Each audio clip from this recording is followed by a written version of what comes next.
오늘 말씀은 지난주에 이어지는 그 말씀이 될 것 같은데요. 혹시 지난주에 제목이 뭔지 아시나요? 웃게 하신 하나님, 감사합니다. 또 말씀해 주셔서.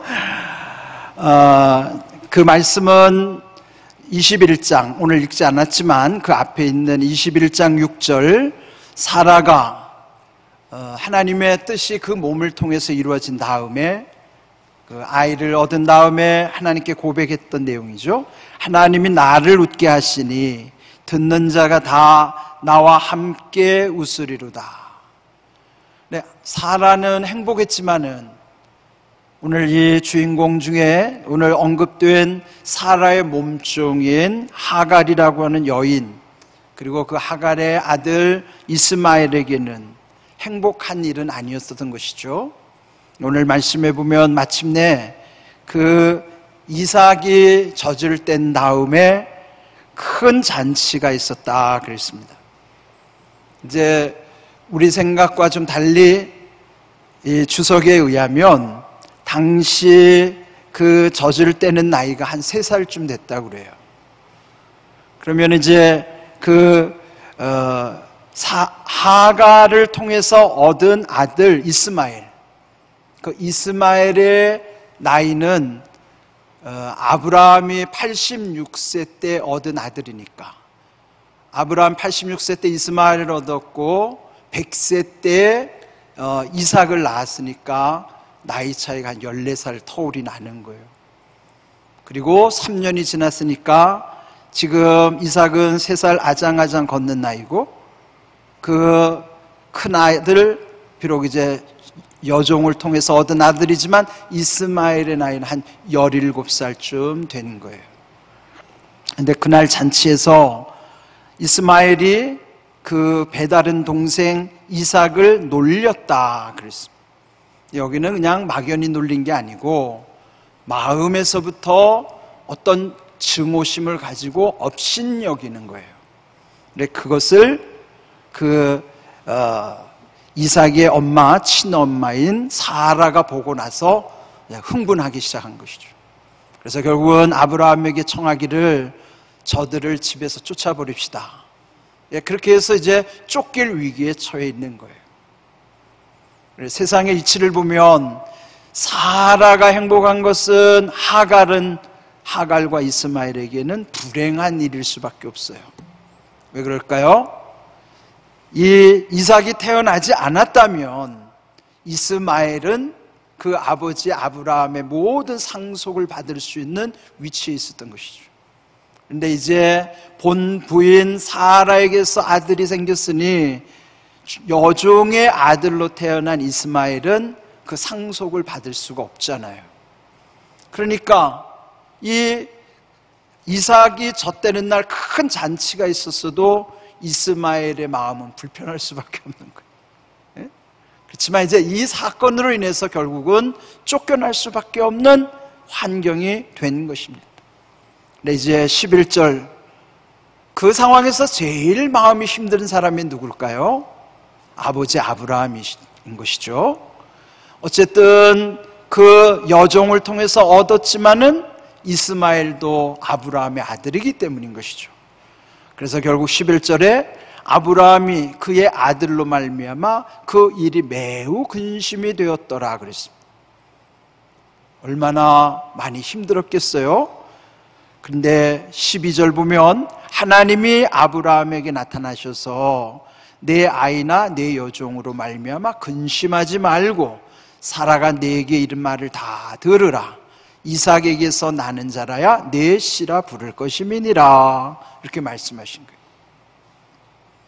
아브라함은 그래도 하나님의 약속을 붙잡고 있었기 때문에 그가 매우 근심하는 상황에서도 하나님이 나타나신 거예요. 이게 왜 중요할까요? 우리도 오늘 하나님의 말씀과 약속을 붙잡고 살 때에 하나님이 우리 가운데 임하시는 거예요.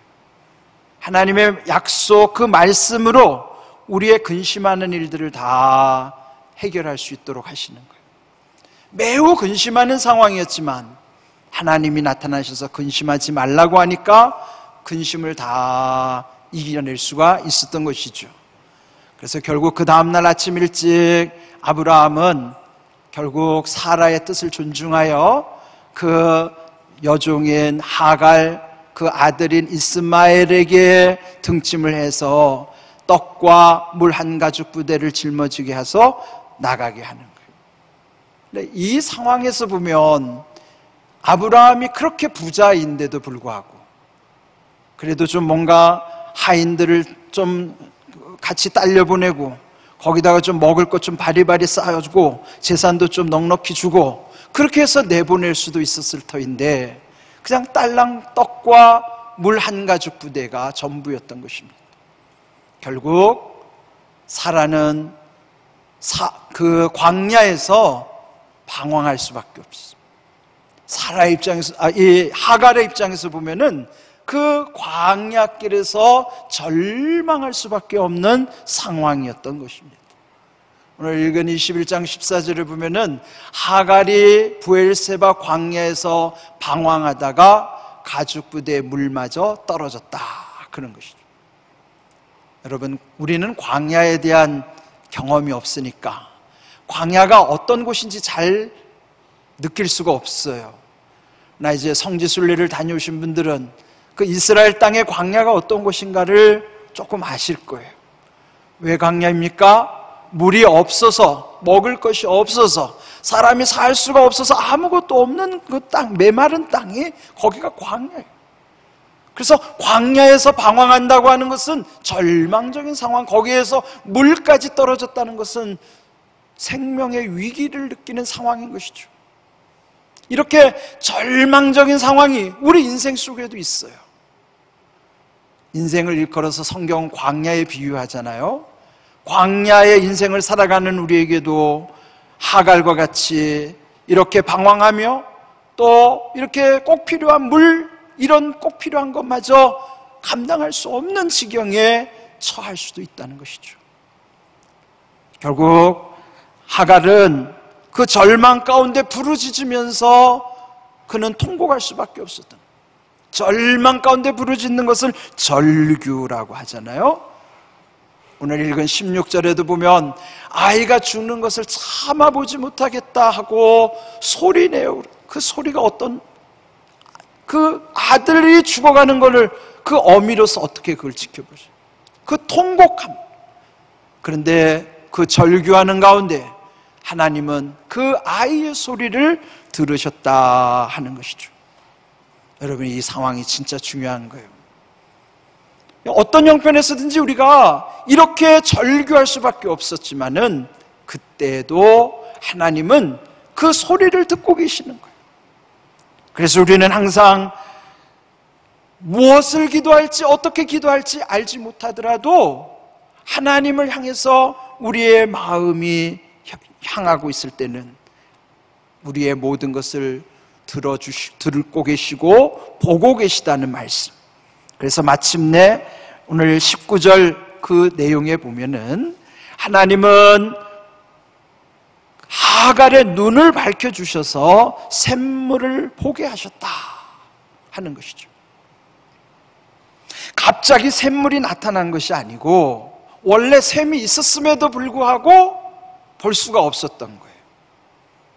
그런데 마침내 눈을 밝혀주심으로 인해서 거기에 샘물이 보여지게 된 거예요.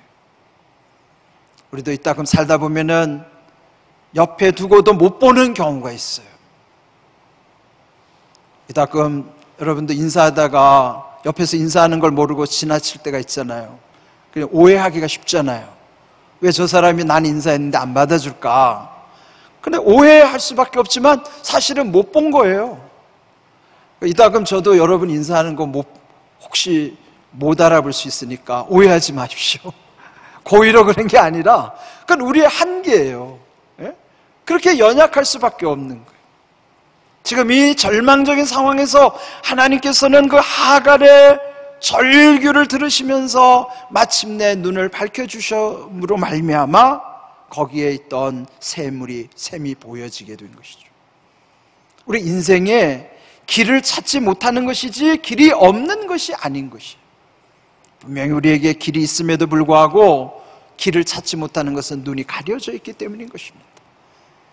문제는 있는데 답을 찾지 못하는 것도 우리의 눈이 어두운 까닭인 것이죠. 오늘 이 말씀 속에서 하나님이 눈을 열어주실 때 길이 보여주고 샘이 나타난 것처럼 그 문제에 대한 답도 얻을 수가 있는 것입니다.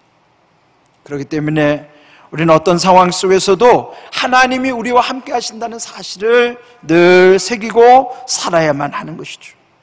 성경에는요, 눈을 밝히시는 곳이 여러 군데 나와요. 열왕기하 20장 5절에도 보면 남왕국 13대 왕이었던 히스기야, 여러분 잘 아신 대로 그는 갑자기 죽을 병에 걸린 거예요. 근데 하나님께 그도 울부짖으며 기도했을 때에 오늘 이 말씀처럼 내가 내 기도를 들었고 내 눈물을 보았노라. 하나님은 절규하는 하갈의 그 소리도 들으신 것처럼 이 히스기야 왕의 기도도 들으시고 그 눈물을 보셨다고 하는 것 뿐만 아니라 누가복음 24장 30절에는 부활하신 예수님이 엠마오로 내려가는 두 제자와 함께 길을 가는데 그들이 예수님인 것을 알지 못하는 거예요. 그러나 이제 중도에서 그들과 함께 식사하는 가운데 떡을 가지고 축사하신 것, 축사라는 것은요, 감사의 기도를 의미하는 거예요. 감사 기도를 드린 다음에 그들에게 떼어서 주었을 때 마침내 그들의 눈이 밝아졌다 그랬어요. 우리 그 밥을 먹어야 눈이 확 띄어질 때가 있잖아요. 육신도 그러한 것처럼. 그러나 여기에서 떡이 상징하는 바는 말씀이에요. 말씀이 우리 심령에 공급이 될 때에 우리의 영이 밝아지게 되는 거예요.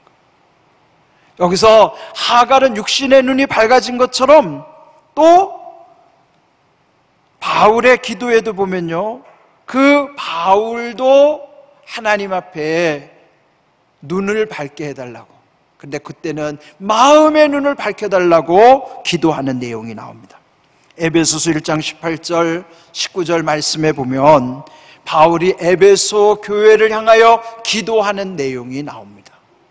그런데 그 끝에 보면은 너희로 알게 하시기를 구하노라 그랬죠. 구하노라면 너희를 위하여 이렇게 기도하노라. 바울이 기도하고 있는 내용을 편지에다가 쓴 거예요. 그 가장 중요한 게 너희 마음의 눈을 밝혀주셔서 이와 같은 것을 알게 하기를 내가 기도하노라 그 말이에요. 여기에 세 가지가 중요한데요, 마음의 눈이 밝혀질 때 이 세 가지를 알게 된다는 거죠. 그런데 여러분, 마음, 아까 하갈의 눈을 밝힌 건 육신의 눈을 밝혀주신 것이지만 바울이 여기서 기도하는 것은 마음의 눈도 밝혀주셔야 된다. 마음에도 눈이 있는 거예요. 그런데 여기서 마음은 어떤 것일까요? 마음은 우리의 가장 우리에게 있어서 중심, 우리 인생의 중심을 잡는 것이 그 마음에서 오는 것처럼 마음의 눈을 밝혀주신다는 것은 마음의 눈을 통해서 그 마음의 중심이 바르게 세워지는 거예요. 우리 삶의 제일 중요한 것은 삶의 중심을 잡는 거예요. 그러니까 중심만 잡으면 되나요? 그 중심이 어떤 방향으로 내 시선이 가고 있는가도 중요한 거예요. 이 두 가지는 바울이 늘 마음에 새겼던 거예요. 바울의 편지 중에서 제일 많이 기록하는 게 뭐냐면 주 안에서라는 표현이에요. 주 안에서 항상 기뻐하라. 그리스도 예수 안에서 너희 마음과 생각을 지키시리라. 그런 것처럼 바울의 편지에서 가장 많이 강조하는 것이 주 안에서라는, 그 주 안에서라는 것은 주님 안에서만의 우리의 삶의 중심, 마음의 중심이 바르게 세워질 수 있고요, 주님 안에 있을 때만이 우리 시선이 하나님을 향할 수가 있는 거예요. 그래서 우리의 삶에 있어서 가장 중요한 두 가지는 중심을 잡는 것과 우리의 시선이 하나님을 향하는 방향을 찾는 거예요. 오늘 이 기도의 내용도 결국은 그 중심과 방향에 관한 기도의 제목이에요. 마음의 눈이 밝아져야만 첫 번째로 주님께서 부르신 그 소망이 무엇인가를 알게 된다는 거예요. 부르심의 소망이라는 것, 이 세상에 무의미하게 태어난 사람은 하나도 없어요. 그렇지만 의미를 깨닫고 살아가는 인생도 많지 않아요. 옛적에 지금은 초등학교지만 옛적에 국민학교 출신들을 학교에서 늘 외우게 했던 게 국민교육 헌장이에요. 국민교육 헌장. 거기에 어떻게 시작하죠? 우리는 민족 중흥의 역사적 사명을 띠고 이 땅에 태어났다. 지금은 그거 다 사용도 안 하는 얘기지만 사실은 가만히 제가 묵상해 보니까 그 표현은 굉장히 성경적인 표현이에요. 이 땅에 아무 의미 없이 태어난 인생이 없이 누구든지 이 땅에 태어난 것은 다 사명을 가지고 이 땅에 태어난 거예요. 여기 첫 번째 기도의 제목은 우리 마음의 눈이 밝아져야지만 주님이 우리 이 땅에 보내신 부르심에 대한 소망이 무엇인가를 알게 된다는 거예요. 다시 말하면 인생의 목적을 알 수 있다는 것이죠. 여러분이 이 인생의 목적을 깨달아야만 내 삶이 보람있게 되고 삶이 기쁘기 시작하는 것, 삶의 목적을 아는 것, 이것이야말로 부르심의 소망이 무엇인가 그걸 깨닫는 것. 바울이 마음의 눈을 밝혀주셔서 그 부르심의 소망이 무엇인가를 아는 것, 그것이 우리 삶에 제일 중요할 수 있어요. 마음의 중심에서부터 그 시선이 하나님께로 향할 때 그 부르심의 소망이 무엇인가를 깨닫는 것이죠. 삶이 달라지는 것이죠. 그 다음 두 번째로 성도 안에서 그 기업의 영광의 풍성함이 무엇인가를 알기 때문입니다. 하나님이 우리 마음의 눈을 밝혀주실 때만이 우리에게 주신 기업의 그 영광의 풍성함을 알 수가 있다 하는 거예요. 기업이라는 게 여러분에게 주신 모든 은혜와 복이에요. 가정도 기업이요, 사업도 기업이요, 관계도 기업이에요. 여러분에게 누리는 모든 것이 다 하나님이 주시는 기업인데 그 기업이 영광의 풍성함이 있어야 된다는 거예요. 자기에게 주신 것을 잘 관리하지 못해서 그게 수치가 되기도 하고 불명예스럽기도 하고 망가지기도 하는 거예요. 그러나 마음의 눈을 밝혀주실 때 하나님이 주시는 그 기업에 대해서 그 영광이 풍성케 하신다는 것을 깨닫게 되는 거예요. 우리의 이 기도가 우리에게 얼마나 중요한가를 그래서 우리는 날마다 새겨야만 하는 것입니다. 그 다음에 세 번째로 그의 힘의 위력으로 역사하심을 따라 믿는 우리에게 베푸신 능력의 지극히 크심이 어떠한 것인가를 또 알게 된다는 거예요. 이렇게 하면은 잘 이해가 안 돼요. 여기 보면 반복되는 뜻이 똑같은 게 있습니다. 힘, 위력, 역사, 능력, 네 가지는 다 큰 힘 속에 있는 각각의 힘들이에요. 그러니까 이 표현을 전체로 하나로 요약하면 전능하신 하나님의 그 지극히 크신 하나님의 전능하심이 무엇인가, 어떠한 것인가를 아는 거예요. 하나님의 전능하심을 깨닫는 거예요. 그게 여기 보면 힘, 위력, 역사, 능력이 다 같은 의미로서 쓰여진 표현인 것이죠. 그렇다면 하나님께서 우리의 마음의 눈을 밝혀주실 때 내 삶의 목적, 부르심에 대한 소망뿐만 아니라 또 내게 주신 모든 은혜와 복을 바르게 관리함으로써 그 영광이 풍성하도록, 그리고 마지막 전능하신 하나님의 능력 가운데 우리를 살게 하셨다고 하는 이 하나님의 뜻을 깨닫게 해주신다는, 오늘 우리의 마음의 눈이 밝아질 때 비로소 이러한 모든 것을 깨닫게 하신다는 것이죠. 자, 그렇다면 오늘 이 말씀의 결론이 뭘까요? 저는 결국 기도가 답이라고 생각합니다. 기도가 답입니다.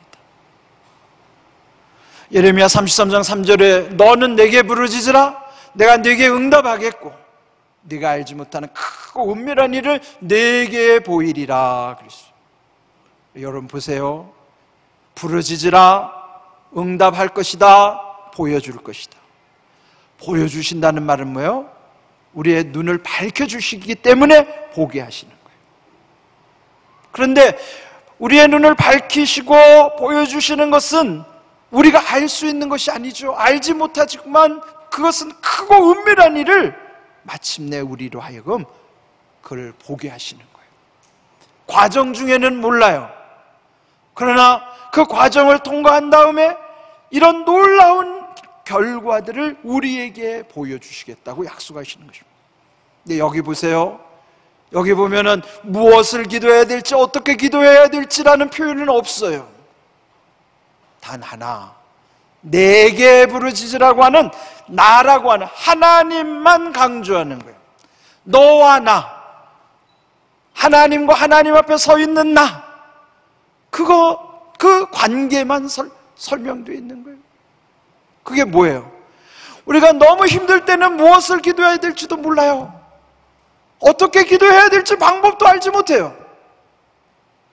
그래도 좋아요. 오늘 여기 나온 하갈이 절규할 때, 또 히스기야 왕이 눈물을 흘릴 때, 그러나 하나님이 그거를 듣고 계시고 보고 계시는 거예요.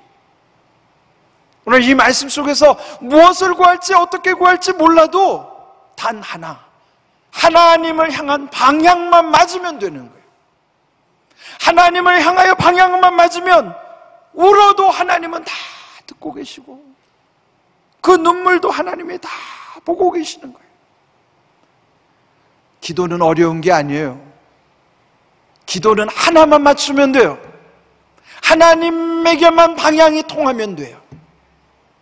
그러면 하나님은 우리의 기도를 다 듣고 계시는 거예요.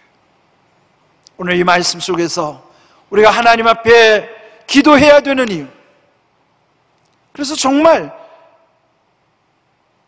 기도할 때에 하나님이 우리의 눈을 밝혀주시면 그때 샘도 보이고 길도 찾게 되고 문제도 해결할 수 있는 답을 얻게 하시고 우리 인생의 모든 일들을 마침내 내가 알지도 못했지만 크고 은밀한 결과가 저 끝에서 보여질 것이기 때문이에요. 그래서 여러분 두려워하지 마십시오. 오늘 여기에 아브라함에게도 또 하갈에게도 하나님이 말씀하셨던 것은 너는 근심하지 말아라. 그리고 하갈에게는 너 두려워하지 말아라. 그 말씀은 하나님과 코드가 맞고 그 방향만 맞으면 우리가 기도의 제목, 기도의 방법 그거 몰라도 돼요. 그리고 정말 안타까울 때는 기도할 때 그런 것이 그 생각도 안 나요. 기도가 간절할 때, 정말 눈물밖에 흘릴 수 없을 때, 여러분 그런 기도 해보셨나요? 저도 그런 기도를 해봤어요. 막막해서 무엇을 구해야 될지도 알지 못하고 어떻게 구해야 될지 알지도 못하고 그저 눈물만 흘릴 수밖에 없는데 그때가 하나님이 가장 가까이 계시는 때예요.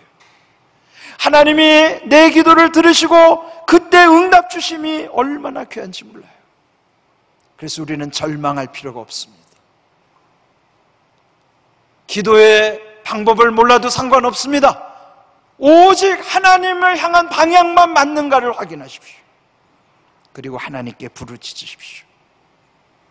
그럴 때 하나님은 우리의 기도를 들으시고 응답해 주시는 줄로 믿습니다. 제가 중보기도 사역에 대해서 관심을 집중하고자 하는 것은 올해 이 뜻하지 않는 코로나 사태가 우리로 하여금 생소한 단어에 익숙하게 만드는, 비대면이 뭐예요? 예? 대면 얼굴 마주하는 게 대면인데 비대면 얼굴 마주하지 말라는 거예요. 감염의 우려가 있으니까 비대면, 또 하나면 원격이 뭐예요? 떨어지라는 거예요. 이게 어떻게 보면 이게 하나님은 대면하기를 원하시고 가까이 하기를 원하시는데 성경과는 반대로 세상이 자꾸 흘러가는 거예요. 비대면 원격 사회. 그런데요, 기도는 대면하지 않고도 기도할 수 있어요. 원격, 멀리 떨어져 있어서 기도할 수 있어요. 각자 여러분 사는 처소가 달라도 우리가 하나님께로 방향을 함께 모으면 돼요. 다 자기 있는 곳에서 하나님께로 방향을 모아가지고 정해진 시간에 정해진 기도의 제목을 놓고 함께 기도하면 되는 거예요. 기도야말로 시간과 공간을 초월해서도 함께 할 수가 있는 거예요.